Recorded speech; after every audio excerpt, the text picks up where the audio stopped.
माघ मास की पौराणिक कथा के अनुसार एक नगर में धनेश्वर नाम का एक ब्राह्मण रहता था। उसकी पत्नी का नाम रूपवती था, जो कि सुबह ही पतिव्रता और सर्वगुण संपन्न थी, लेकिन उन्हें कोई संतान नहीं थी, इसलिए वे दोनों बहुत चिंतित रहते थे। एक बार उस नगर में एक महात्मा आए। उन्होंने उस नगर के सभी घरों से दान लिया, लेकिन धनेश्वर की पत्नी जब भी उन्हें दान देने जाती तो वे उसे लेने से मना कर देते थे। एक दिन धनेश्वर महात्मा के पास गया और उसने पूछा कि हे महात्मन, आप नगर के सभी लोगों से दान लेते हैं, लेकिन मेरे घर से नहीं लेते हैं। हमसे अगर कोई भूल हुई हो तो हम ब्राह्मण दंपत्ति आपसे क्षमा याचना करते हैं।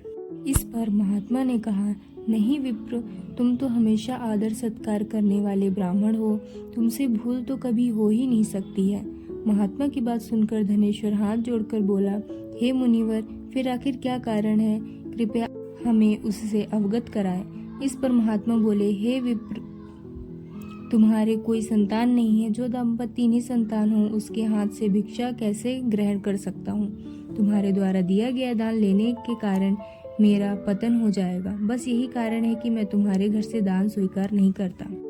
महात्मा के ऐसे बोल सुनकर धनेश्वर उनके चरणों में गिर पड़ा और विनती करते हुए बोला, हे महात्मन, संतान न होने ही तो हम पति पत्नी के जीवन की सबसे बड़ी निराशा है। यदि संतान प्राप्ति का कोई उपाय हो तो बताते हुए हम पर कृपा करिए। ब्राह्मण का दुख देखकर महात्मा बोले, हे विप्र, तुम्हारे इस कष्ट का एक आसान तरीका है। तुम्हें 16 दिनों तक श्रद्धा पूर्वक काली माता की पूजा कर उन्हें प्रसन्न करना होगा, तो उनकी कृपा से अवश्य तुम्हें संतान की प्राप्ति होगी। इतना सुनकर धनेश्वर बहुत खुश हुआ। उसने महात्मा का आभार प्रकट किया और घर आकर पत्नी को सारी बात बताई। इसके बाद धनेश्वर माँ काली का उपासना के लिए वन चला गया। ब्राह्मण ने पूरे 16 दिन तक काली माता की पूजा की और उपवास रखा। उसकी भक्ति देखकर, विनती सुनकर काली माँ ब्राह्मण के सपने में आई और बोली, हे धनेश्वर, तू निराश मत हो। मैं तुझे संतान के रूप में संतान की प्राप्ति का वरदान देती हूँ, लेकिन 16 साल तक की अल्पायु में ही उसकी मृत्यु हो जाएगी। काली माता ने कहा, यदि तुम पति पत्नी विधि पूर्वक 32 पूर्णिमा का व्रत करोगे तो मैं तुम्हारी संतान को दीर्घायु हो जाएगी। प्रातः काल जब तुम उठोगे तो तुम्हें यहाँ आम का एक वृक्ष दिखाई देगा। उस पेड़ के एक फल तोड़ना और ले जाकर अपनी पत्नी को खिला देना। शिव जी की कृपा से तुम्हारी पत्नी गर्भवती हो जाएगी। इतना कहकर माता अंतर्ध्यान हो गई। प्रातः काल जब धनेश्वर उठा तो उसे आम का वृक्ष दिखा, जिस पर बहुत ही सुंदर फल लगे थे। तो काली माँ के कहे अनुसार फल तोड़ने के लिए वृक्ष पर चढ़ने लगा। उसने कई बार प्रयास किया, लेकिन फिर भी फल तोड़ने में असफल रहा। तभी उसने गणेश भगवान का ध्यान किया और गणपति की कृपा से इस बार वह वृक्ष पर चढ़ गया और उसने फल तोड़ लिया। धनेश्वर ने अपनी पत्नी को वो फल दिया, जिसे खाकर वह कुछ समय बाद गर्भवती हो गई। दंपत्ति काली माँ के निर्देश के अनुसार हर पूर्णिमा पर दीप जलाते रहे। कुछ दिन बाद भगवान शिव की कृपा हुई और ब्राह्मण की पत्नी ने एक सुंदर बेटे को जन्म दिया, जिसका नाम उन्होंने देवीदास रखा। जब पुत्र 16 वर्ष का होने को हुआ तो माता पिता को चिंता होने लगी कि इस वर्ष उसकी मृत्यु न हो जाए। इस पर उन्होंने देवीदास के मामा को बुलाया और कहा, तुम देवीदास को विद्या अध्ययन के लिए काशी ले जाओ और 1 वर्ष बाद वापस आना। दंपत्ति पूरी आस्था के साथ पूर्णमासी का व्रत कर पुत्र के दीर्घायु होने की कामना करते रहे। काशी प्रस्थान होने के दौरान मामा भांजे एक गांव से गुजर रहे थे। वहां एक कन्या का विवाह हो रहा था। विवाह होने से पूर्व ही उसका वर अंधा हो गया। तभी वर के पिता ने देवीदास को देखा और मामा से कहा, तुम अपना भांजा कुछ समय के लिए हमारे पास दे दो, विवाह संपन्न हो जाए उसके बाद ले जाना। ये सुनकर मामा ने कहा, यदि मेरा भांजा ये विवाह करेगा तो कन्यादान में मिले धन आदि का हमारा अधिकार होगा। वर के पिता ने मामा की बात स्वीकार कर ली और देवीदास के साथ कन्या का विवाह संपन्न करा दिया।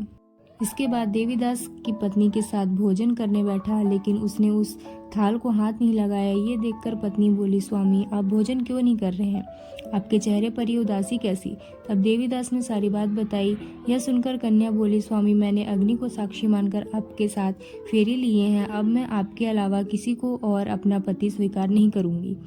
पत्नी की बात सुनकर देवीदास ने कहा, ऐसा मत कहो, मैं अल्पायु हूँ। कुछ ही दिनों में 16 वर्ष की आयु होते ही मेरी मृत्यु हो जाएगी। इस पर उसकी पत्नी ने कहा कि स्वामी जी, जो भी मेरे भाग्य में लिखा होगा वो स्वीकार है।